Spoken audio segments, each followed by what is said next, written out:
Hello everyone, welcome to the video lecture series of Engineering Mathematics 1. The subject code is BAS103 and here we are in lecture number 7 of unit number 5. So last lecture we have done the very important concept that is called line integral और किस तरह से line integral यानी एक line के across एक given curve के across हम calculation करते हैं for the work done और given vector line integral across a particular curve. Now here we will start another important concept to understand the Gauss and the Stokes theorem that is called surface integral. जी हाँ, अगर मुझे line के across न जाके मुझे surface के cross जाना होगा उस केस में इंटीग्रल कैसे कैलकुलेट होगा. So first of all we will look up the concept, the formula used to calculate the surface integral and then we will look upon the solve example. So let's start our lecture on surface integral. So surface integral means एक surface के cross integration calculate करना. तो यहाँ पे surface, जब हम surface की बात करते हैं तो at least there will be two sides, right, क्योंकि यहाँ पे एटलीस्ट टू डायमेंशन फिगर होगी. 2D की हम बात करते हैं, वहां पे हमारा कैलकुलेट होता है सरफेस कि एक पर्टिकुलर सरफेस के अलॉन्ग वैल्यू वेरी कैसे कर रही है, राइट.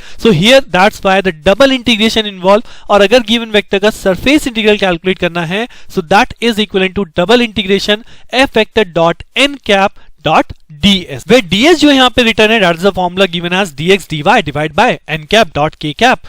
यानी कि इसका मतलब क्या हुआ, जैसे मैं से यहाँ पुट करूंगा तो ये वैल्यू हो जाएगी f vector dot n cap and this ds is equal to nothing but dx dy divided by n cap dot k cap mod. अब dx dy है, इसी की वजह से आपका यहाँ पे डबल इंटीग्रेशन है, यानी कि x और y दो वेरिएबल के रेस्पेक्ट में मुझे यहाँ पे इंटीग्रेशन करना है. Now what is this n cap over here. अगर आप n कैप को याद कर पा रहे हो तो n cap is nothing but the unit normal vector. जी हाँ, नॉर्मल वेक्टर बोलते हैं, that is called n cap. और n कैप किसके रेस्पेक्ट में नॉर्मल वेक्टर है, जो सरफेस, जिस सरफेस के अलॉन्ग आप सरफेस इंटीग्रल कैलकुलेट कर रहे हो उस सरफेस के अलॉन्ग हम एक यूनिट वेक्टर लेते हैं, perpendicular vector, normal vector, that is represent by n cap. और इसे कैलकुलेट कैसे करेंगे, del dot phi divide by mod of del dot phi, that means vector divide by its mod, that becomes a unit normal vector. and if you remember मैंने आपको gradient calculation करने में बताया था, this is nothing but the gradient कि del dot phi क्या represent करता है, that is a vector normal to the surface. which surface, where phi defines the surface, right. So ultimately अगर आप देखो सरफेस इंटीग्रल कैलकुलेट करने के लिए आपको ग्रेडियंट जानना जरूरी हो गया. ग्रेडियंट हम लोग पढ़ चुके. ग्रेडियंट के बाद हमारा इंटीग्रेशन कॉन्सेप्ट आएगा. सो इंटीग्रेशन वो भी डबल, तो डबल इंटीग्रेशन भी हमने किया. दैट्स व्हाई ये यूनिट सिंपल है, बट अगर इन टॉपिक्स को आप इंटीग्रेशन डिफरेंशिएशन से पहले पढ़ेंगे तो आपको इजी नहीं लगेगा, बिकॉज अभी हम यहाँ पे इंटीग्रेशन डिफरेंशिएशन जानते हैं. सो वी कैन इंटीग्रेट और डिफरेंशिएट, राइट. सो अल्टीमेटली अगर आप देखो, सो अगर आपको एक गिवन वेक्टर का सरफेस इंटीग्रल करना है, so as per the formula what we have to calculate, we have to calculate this n cap, यानी कि गिवन सरफेस का हम ग्रेडियंट करेंगे, उसके मॉड से डिवाइड करेंगे. So first of all we get n cap. n cap को f vector के साथ डॉट प्रोडक्ट करूंगा और देन उसके बाद यहां पे लिखूंगा dx dy divide bye n cap dot k cap mod. So ultimately जब ये फाइंड आउट हो जाएगा उसके बाद आएगा पिक्चर में सरफेस इंटीग्रल यानी डबल इंटीग्रेशन. तो चलिए क्वेश्चन स्टार्ट करते हैं सो दैट अंडरस्टैंडिंग और क्लियर हो जाए. So here is the first question on your screen. Evaluate integration surface a dot n cap ds where a is this given vector and s is the part of the plane. This is the given plane or you can say this is the given surface included in the first octet, right. So ultimately अगर आप questions को देखेंगे तो question में आपको एक given vector मिल जाएगा, here this is the given vector, and एक सरफेस मिल जाएगी जिसे मैं लेट कर लूंगा phi. तो सबसे पहला स्टेप क्या है, सबसे पहला स्टेप है मेरा n कैप कैलकुलेट करना और n कैप क्या होगा, del dot phi divide by del dot phi mod. यानी del dot phi क्या फॉर्मूला था, यानी ग्रेडियंट, और ग्रेडियंट का फॉर्मूला क्या था, del phi by del x I cap plus del phi by del y j cap plus del phi by del z k cap divide by mod of this. So अगर हम इस phi को x के respect में differentiate करते हैं, what we get 2 of I cap. y के respect में करेंगे तो we get 3 of j cap. जब z के रेस्पेक्ट में करेंगे we get 6 of k cap और डिवाइड बाय इसी का मॉड करूंगा तो इसका मॉड क्या हो जाएगा, that is 2 square 4, 3 square 9 plus 6 square 36. तो 36 plus 4 40, 40 plus 9 49, whole under root है, that becomes 7. So ultimately what is the value, 1/7 2 I cap plus 3 j cap plus 6 k cap. So यहां पे आप कह सकते हो कि आपने भी फर्स्ट स्टेप कैलकुलेट कर लिया है, क्या, यूनिट नॉर्मल वेक्टर कैलकुलेट करना, that is the value of n cap and n cap become this one. अब now as per the formula क्या करना होता है, a vector dot n cap. Right उसके बाद यहां पे लगेगा dx dy divide by mod of n cap dot k cap. So ultimately मुझे करना है a vector dot n cap, यानी a वेक्टर क्या है, this is the a vector, और जब मैं इसे n कैप के साथ डॉट प्रोडक्ट करूंगा तो क्या बनेगा, i कैप के साथ डॉट प्रोडक्ट होगा तो यहाँ पे 18z है, यहाँ पे 2 है तो ये हो जाएगा 36 ऑफ z। j कैप वाले को j कैप के साथ करेंगे तो -12 प्लस 3 ये हो जाएगा minus of 36, and similarly k cap को k कैप के साथ करेंगे तो ये 3y है, ये 6 है तो ये हो जाएगा प्लस ऑफ 18y, और इसके बाहर आपका 1/7 तो रहेगा ही रहेगा, राइट। सो अल्टीमेटली आपका जो नेक्स्ट काम हुआ वो हुआ a vector dot n cap dot ds, where it is written as a vector dot n cap dx dy divide by mod, जहां पे हमने कैलकुलेट कर लिया what is the value of a vector dot n cap. a vector dot n cap हमारे पास कितना आया, ये आया। अगर आप यहाँ पे 6 कॉमन करेंगे, देखिए तो मैंने यहाँ पे लिखा है 6/7, ये हो जाएगा 6 of z minus of 6 plus of 3y। So I have written the same thing over here, 6 of z minus of 6 plus of 3y, then dx into dy as it is divide by, now what is mod n cap dot k cap. अब n cap dot k cap क्या होगा, n vector मुझे पता है, n vector क्या है वो ये हो गया। अगर हम इसे k कैप के साथ डॉट प्रोडक्ट करेंगे तो केवल क्या मल्टीप्लाई होगा, k कैप मल्टीप्लाई होगा ना। So that means k cap का कंपोनेंट क्या बनेगा 6 और बाय 7 है ही, सो इसलिए यहाँ पे वैल्यू लिखी है 6/7, right. So ultimately given question में आपको सरफेस कैलकुलेट करना है, सो मेनली n वेक्टर जहां आपको मिला उसके बाद 2 जगह डॉट प्रोडक्ट है हियर एंड हियर, और वैल्यू को यहां पे मैंने प्लेस कर दिया। अब आप देखो मुझे इंटीग्रेट किसके रेस्पेक्ट में करना है, अब इंटीग्रेशन बचता है जो कि x और y के रेस्पेक्ट में होगा, जबकि यहाँ पे एक तीसरा वेरिएबल भी आ रहा है, वो कौन है, वो है z। तो इस z को कैसे रिमूव करूं, so here the surface comes into the picture कि हमें गिवन है 2x plus 3y plus 6z minus 12 is equal to 0, this is our surface. तो यहां से अगर z को सॉल्व करें तो z की वैल्यू हो जाएगी 2x plus 3y minus 12 divide by 6, complete negative sign. और जैसे ही आप ये वैल्यू इस z की वैल्यू को यहाँ पे प्लेस करेंगे, सो व्हाट वी गेट, हमें यहाँ पे मिल जाएगा integration limit x integration limit y, 6/7 is a constant term. अब देखिए यहाँ पे 6z है ना, तो अगर मैं कंप्लीटली 6z की ही वैल्यू लिख दूं तो ये कितना हो जाएगा, minus of 2x minus of 3y plus of 12, इसके आगे -6 as it is plus 3y as it is, और यहाँ पे है dx dy, और अगर इसे भी सॉल्व करें तो अल्टीमेटली ये बनेगा 7/6। तो ये 7/6 इस 6/7 से कैंसिल आउट हो रहा है, minus of 3y plus 3y से कैंसिल आउट हो रहा है, तो अल्टीमेटली ये बचने वाला है minus of 2x plus of 6, जिसे मुझे इंटीग्रेट करना है with respect to dx and dy। So now the last step is become what, x और y की वैल्यू जिसे मैं इंटीग्रेशन में कर सकूं, राइट। सो अब यहाँ पे एक्स वाई कैसे वेरिएट कर रहा है, बस ये यहाँ पे एक ट्रिक होती है, और वो ट्रिक क्या है, वो है सरफेस से आपको कैलकुलेशन करनी होगी कि what is the limit of x and y. So यहां से अल्टीमेटली z को भूल जाइए, यहाँ पे जो आपकी सरफेस बनेगा वो बनेगा 2x plus 3y is equal to 12। सो अगर मैं कहता हूं y is equal to 0, so x की वैल्यू क्या बनेगी, अगर y 0 है तो x की वैल्यू हमारी बनेगी 6, यानी x जो वेरी कर रहा है वो 0 टू 6 वेरी करेगा। So will take the limit of x from 0 to 6। अब सिमिलरली y की लिमिट क्या होगी, इफ यू रिमेंबर मैंने आपको मल्टीपल इंटीग्रेशन डबल इंटीग्रेशन बताया था, y की लिमिट के लिए आप ऐसा नहीं कर सकते कि x 0 हुआ तो y की लिमिट हो गई 4, यानी y varies from 0 to 4, no, हम ऐसा नहीं कर सकते, बिकॉज हमने एक लिमिट को कैलकुलेशन करने में y की वैल्यू को 0 लेट कर लिया है। सो जब हम y की लिमिट कैलकुलेट करेंगे तो y is calculated as 12 minus 2x divide by 3, according to the equation हमें y को x की टर्म में ले जाना पड़ेगा। So that's why I have written y is equal to 0 to 12 minus 2x divided by 3, जो कि अल्टीमेटली अगर आप इसे सॉल्व करें तो हम यहाँ पे लिख सकते हैं that is इंटीग्रेशन 0 to 6, ये x की लिमिट हो गई, y की लिमिट हो गई 0 to 4 minus 2 by 3 of x, और यहाँ पे हमारा क्या बचा था, this is 6 minus 2x dx dy।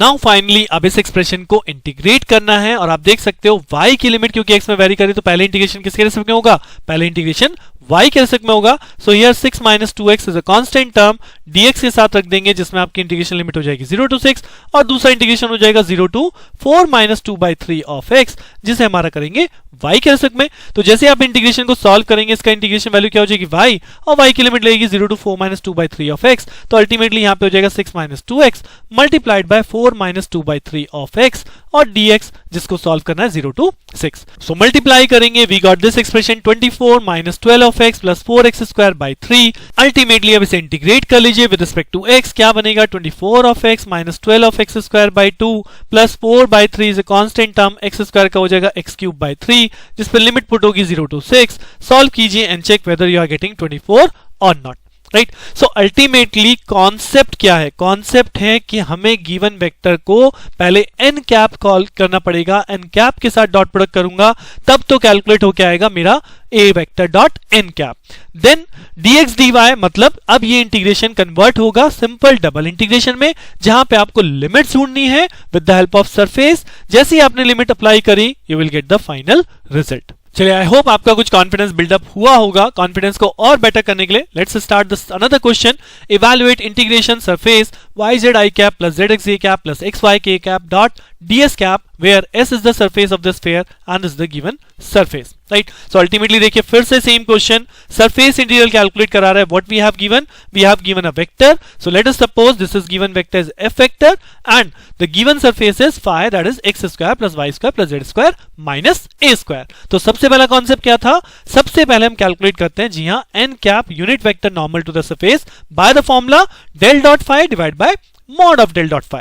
तो जैसे आप del डॉट phi कैलकुलेट करेंगे, फॉर्मूला क्या था, del phi by del x I cap plus del phi by del y j cap plus del phi by del z k cap. तो जैसे इस फॉर्मूले को अप्लाई करूंगा यानी phi को x के रिस्पेक्ट में डिफरेंशिएट करूंगा, what I get 2 of x, तो ये हो गया 2 of x I cap plus y के रिस्पेक्ट में करेंगे ये हो गया 2y j कैप, और जब z के रिस्पेक्ट में करेंगे तो 2z k कैप। और सिमिलरली इसके नीचे आ जाएगा इसका मैग्नीट्यूड यानी 2x का square 4x square 2y square 4y square 2z square 4z square, जिसे आप फर्दर सिंप्लीफाई कर सकते हैं क्या कि अगर मैं इस 4 को यहाँ पे जो 4 दिख रहा है अगर मैं इस रूट के बाहर लेके जाऊंगा तो कॉमन क्या जाएगा, 2 जाएगा, 2 कैंसिल आउट हो जाएगा अपर पोर्शन से, तो ये वेक्टर बचेगा क्या, वेक्टर बचेगा x of I cap plus y j cap plus z k cap divide bye a। Now you can understand what is a, because यहाँ पे जो टर्म बचेगी under root of x square plus y square plus z square and as per this relation that is nothing but under root of a square that is a, right. So ultimately आपका n कैप calculate हो जाता है by the same formula del dot phi divide bye